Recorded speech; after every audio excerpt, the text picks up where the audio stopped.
I am an artist living in beautiful Vermont, USA, and I have a lot of questions. So I engage the minds of the people that I meet, poets, writers, artists. I explore what's inside and share it with you. My name is Ricky McGeckran, and I am eager to know. Hey everyone, welcome to Eager to Know, and I am excited to have Greg Martin here as a guest. Greg is a coach, an educator, a musician, all of my favorite things. Welcome to Eager to Know. Thanks for having me, Rick. So you and I met at open mic night, I believe, at Main Street Arts. Open mic night is a open mic in Saxons River, and you were performing acoustic guitar and singing, and it was really incredible. Yeah, I came down to Main Street Arts to do the open mic night, and then we started talking and got into conversation about education and all sorts of different stuff. Right. So I was running the other day down my street, and a car pulls up, and it's you. And we're just I pull off my headphones, and we start talking. And you were talking about how you are currently coaching cycling. Can you tell me a little bit about what that is? And I have a lot of questions about coaching. Okay. So currently I'm coaching the mountain bike team at VA. And we are a team that has some competitive racers on it, some kids that really aspire to do more with that. A lot of kids that are just doing it for fitness and because it's fun, you get to be in the woods in the afternoon. And then another crew of kids that are really passionate about bikes, but they just enjoy like going to the pump track and doing jumps and things like that. And I got into coaching cycling after a lot of years where I was actually racing as a cyclist. Okay. And you were racing, like road racing? Yeah, I was racing on the road. Which is not what you're coaching. What I'm coaching. You're coaching something So I'm different. coaching mountain biking, and I was racing on the road, and cyclocross, which is a niche sport created by the Belgians, where it's a crazy sport. Basically, it looks like you're on a road bike, but it has knobby tires, and you basically ride on like a 3-kilometer course. It's going to have like sand and grass, and you have to dismount and run with the bike and stairs. So I started racing mountain bikes back in the 90s, and then I raced on the road from about 99 to about 2009. Okay. And then I sort of hung it up and kind of came back into it with some coaching with USA Cycling, USAC. And then when I got to VA, the opportunity to coach mountain biking presented itself, and it was sort of a natural thing. So tell me about the difference between being obviously you're a natural competitor, I assume, versus being a coach. Like, talk to me about coaching. What's that all about? I mean, the way you described it, you have different kids with different needs. So it sounds like there has to be an assessment on like what someone is looking to do and in pushing them. And it's really about differentiating. We're all different people. With different skill sets and different limitations and different histories and different backgrounds and different goals.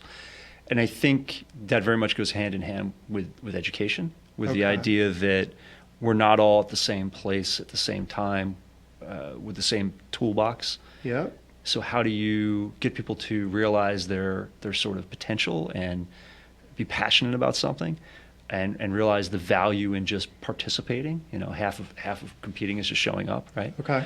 And just the idea that you can model behaviors and model mindsets for kids. What does that mean?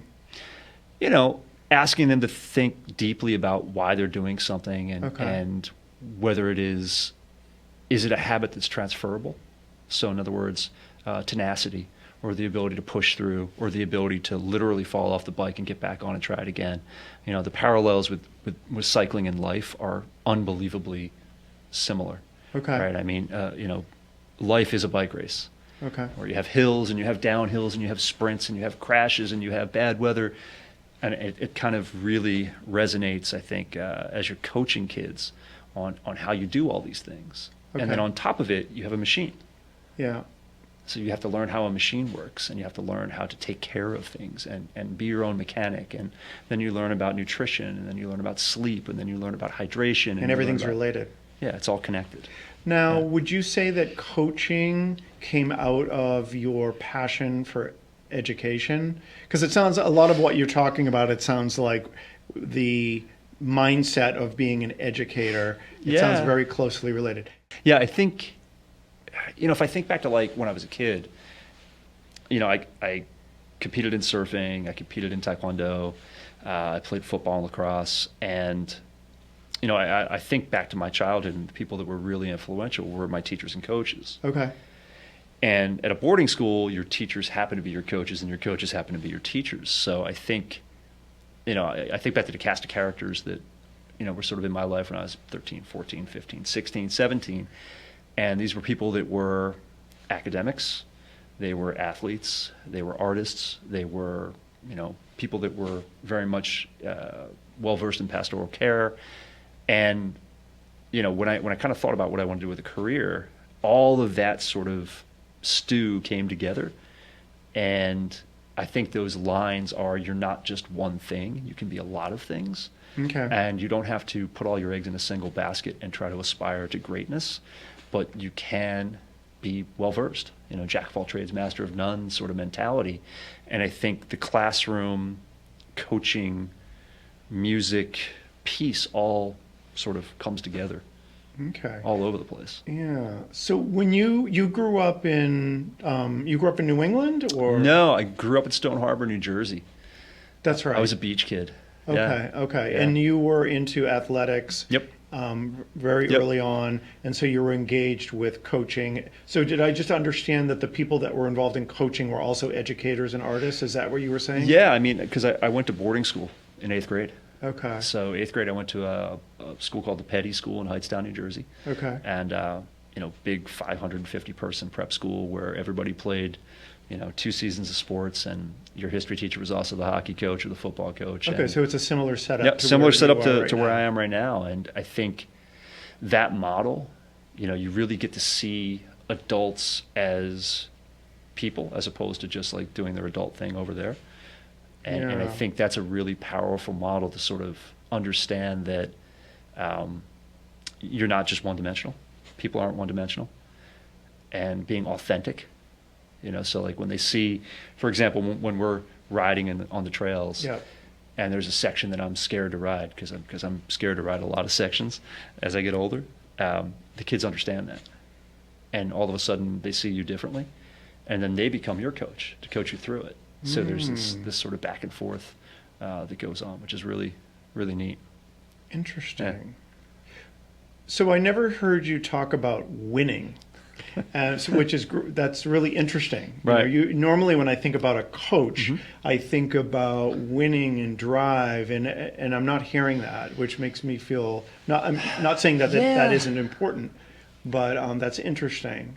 I think it's something that, like, growing up, I was unbelievably competitive. And I was not naturally skilled as an athlete or as an academic or as a musician. I just worked harder than most people. Okay. And, I've been on teams that have been undefeated. I was a football player, lacrosse player, always. I've coached undefeated teams in football and lacrosse. I've coached defeated teams. And I think as I've gotten older, I think if you're at the pro level, winning matters, right? Because that's kind of why you're there. But I think anything below that, it's about what did you get out of it? Did you put your best in? Can you take lessons from it? Yeah. What went wrong? Yeah. What went right? Yeah. What would you do differently? Yeah. That competitive nature about you, where do you think that came from? Was that something that is part of who you are, or do you think that's something that was based on, I don't know, how you were brought up or something? Or I think it's kind of my DNA. It is. But I think over the years, I've softened that edge. Okay. I used to be very much like, we're going to win this. Okay. We're going to go all in. Yeah. And now I'm in my 50s, and it's sort of, you see it a little bit differently, I think, as you get older. That's that kind of the journey. My parents were not competitive in that sense. My dad was an academic, so maybe there's a little bit of that academic piece there, competitiveness. But the athletic thing was just, I found my people. It was my social group. It was my outlet. It was, the escape to get out of home as a teenager. A lot of the identity kind of gets wrapped up in that. Yeah. At the same time, I think you go through those transitions in your life, and you hear about this all the time with athletes, right? Where they have this massive pro career. I was watching a podcast last night with Lance Armstrong. and he had on, his guest was Sir Bradley Wiggins, one of the most decorated British track cyclists ever, who then transitioned over to racing on the road, won the Tour de France, and then just sort of fell apart because he retired and he was like, who am I? What's my purpose? What's my value in the world? And I think that happens to a lot of athletes if all they ever focus on is winning. If that's what their driver is. Once that's gone, how do you fill that? How do you fill that? Right. So, good. Yeah. Let's talk about music.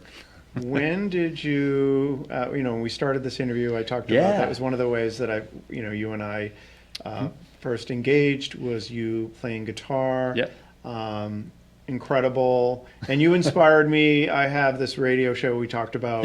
And I have to come up with a playlist every week. And you inspired me. One of the songs was that Glenn Campbell. Oh, Wichita Lineman. Yeah, that's such a great song. And I've now started listening to it all the time. And but anyhow, so tell me about music. Where did that start for you? I'm assuming it started with listening to music.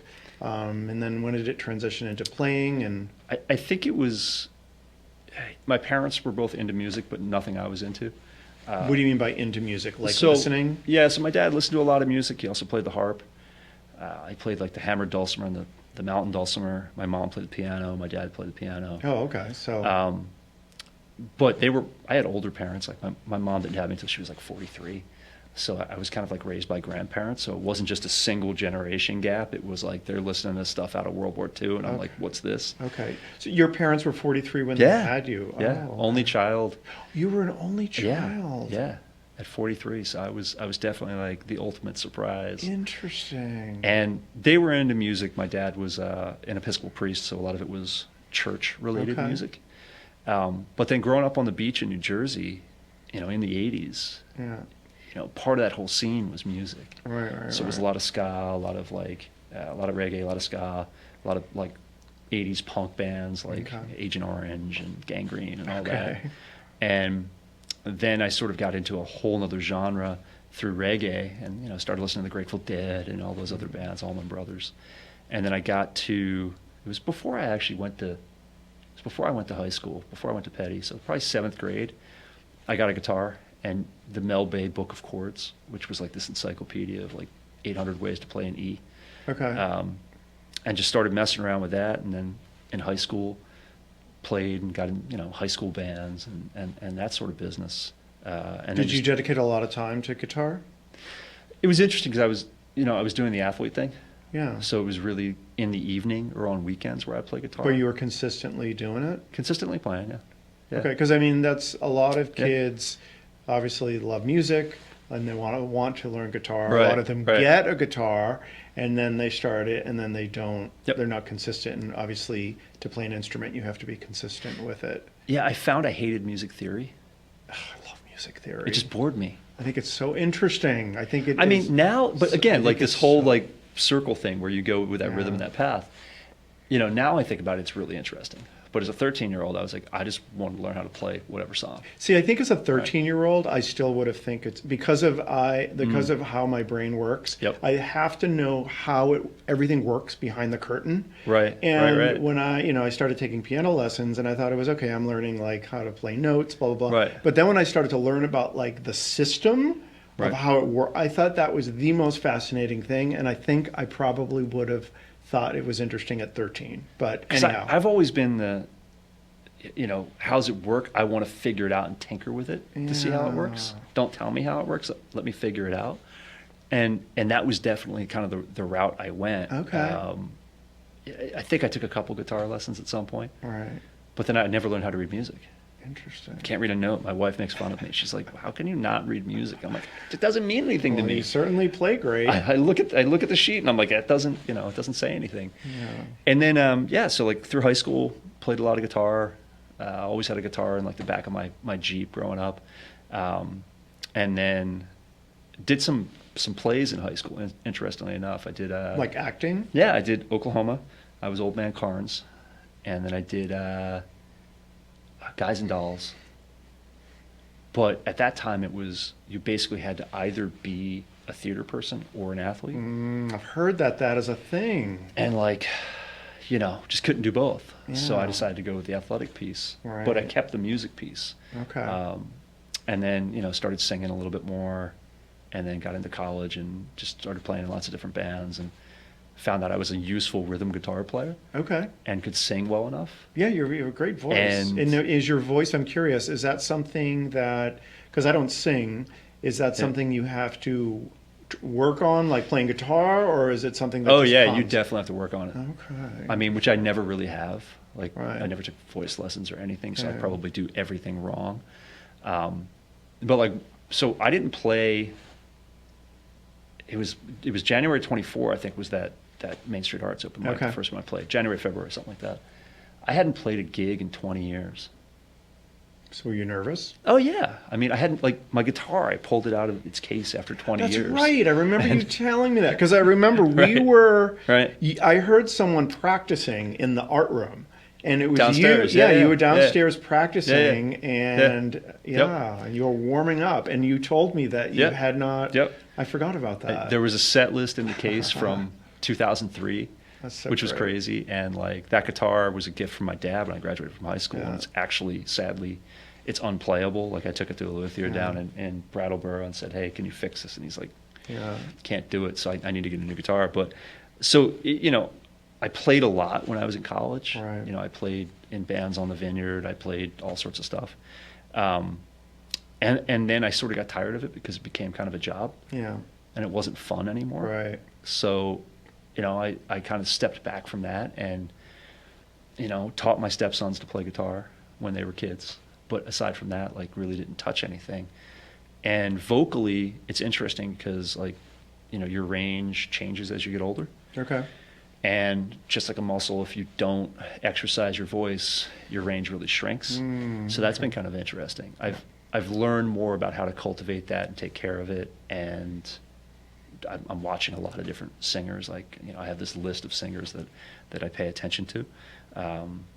Chris Cornell from Soundgarden, Marcus King, who's one of my favorites, but Otis Redding, and I mean the Teskey brothers, and just this whole crew of people that are phenomenal singers. And then it just kind of came back to me this year, and a couple students were noodling on the guitar, and I'd come down and play. And they didn't know I played. Right. And then one of my seniors, she was doing an independent study to create an EP. So she was working with our director of music, Steve Cady, and she was like, "Hey, do you want to play on my album?" And I was like, "Sure." So I had to start playing again because I needed to. So do you have a credit on the album?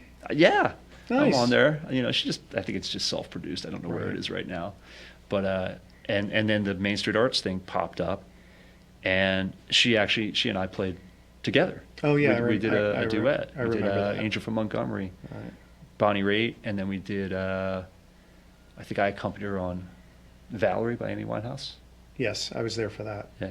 How does music relate to the conversation that we had earlier about education, coaching? Like those, Yeah. you really pulled those education and coaching together really tightly.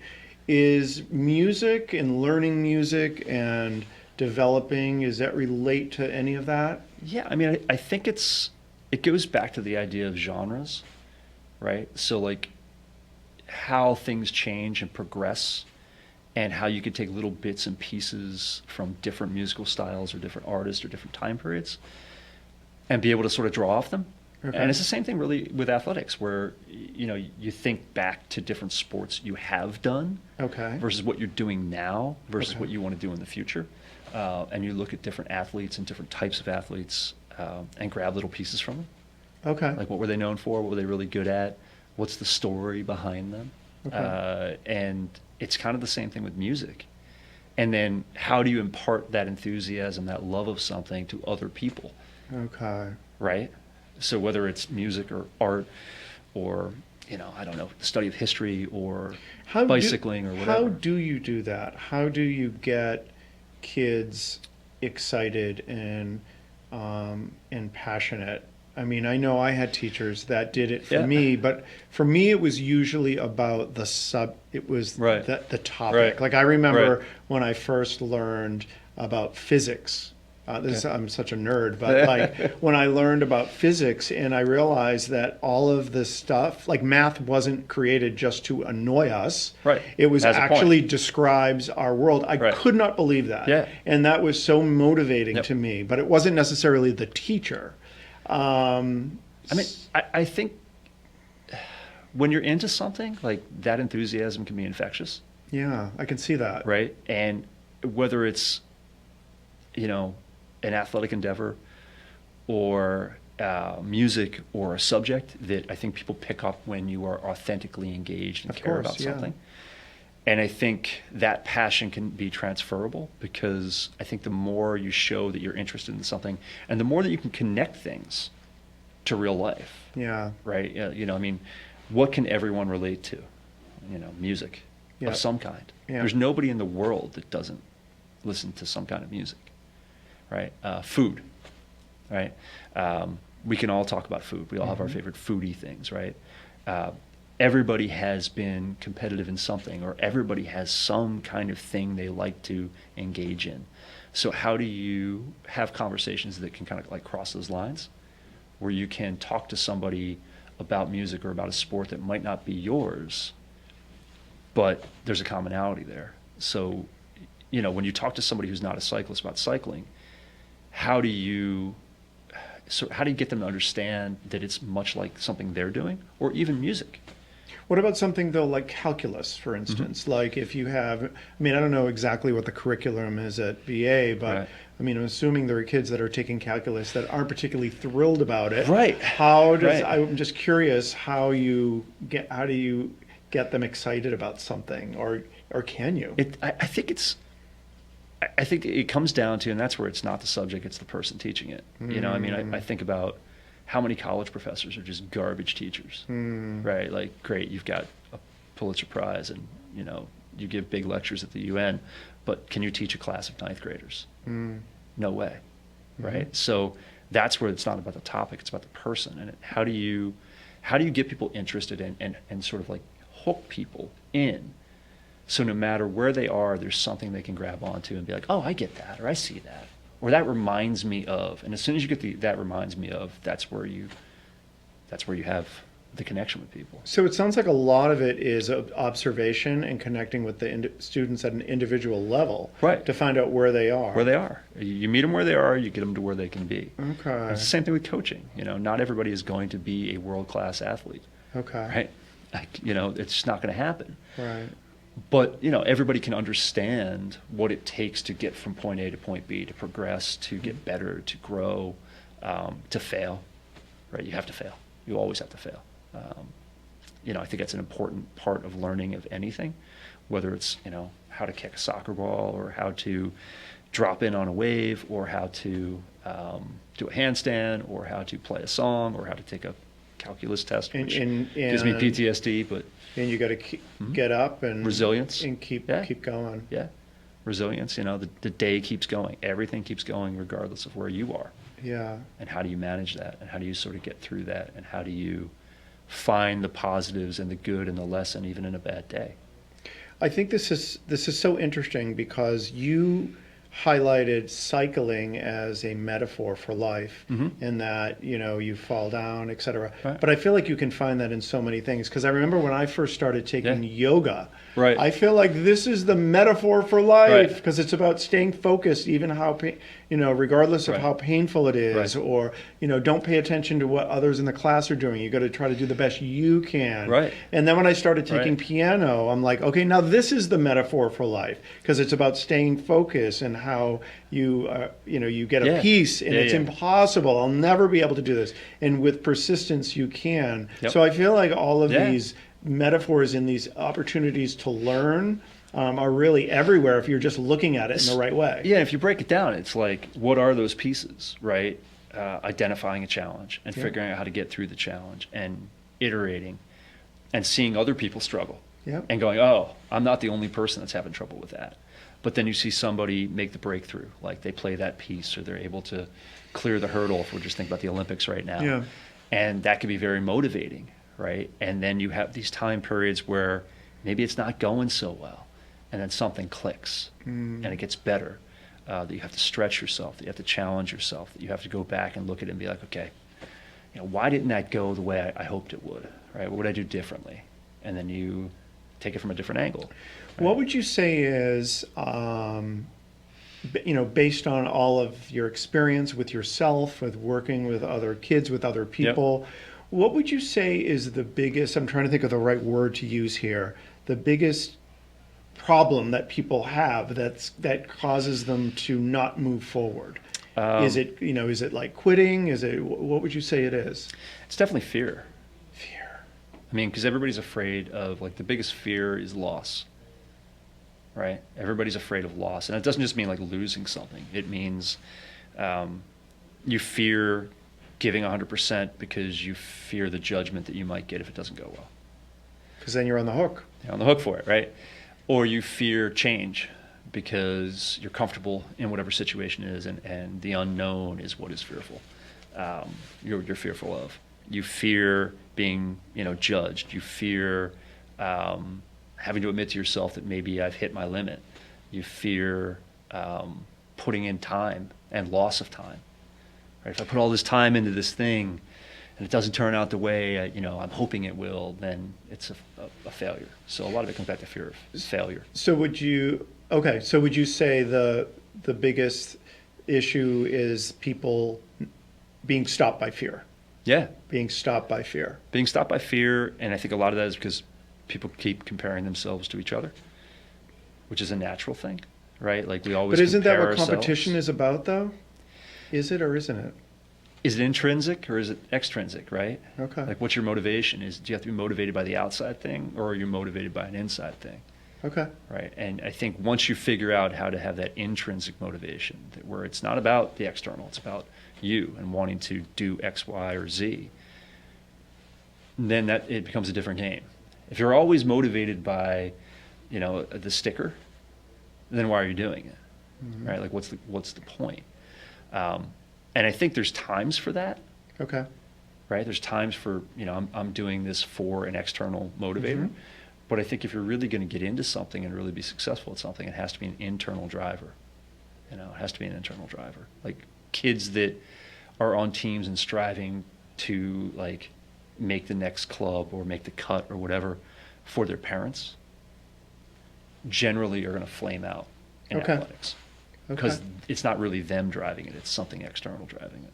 Greg, this was a great conversation. It's fun, a lot of fun. And it went into places that I am so excited it went to, and I actually learned a lot from it and a lot from talking to you today. It's funny as you talk through things that like you begin thinking about it differently as well, because a lot of these connections I haven't really thought of in that way, but as you ask some questions and I answer, and I'm like, oh, I didn't notice it from that angle. So I really appreciate the time and having me on. Yeah, no problem. That's why I do this podcast. Yeah. I mean, I've learned so much from talking to people about, talking to all these different people about so many different topics. Yep. And I learned so much, and I can actually see, my viewpoints on things change. Yeah. So, but thank you very much. Thank you for having me.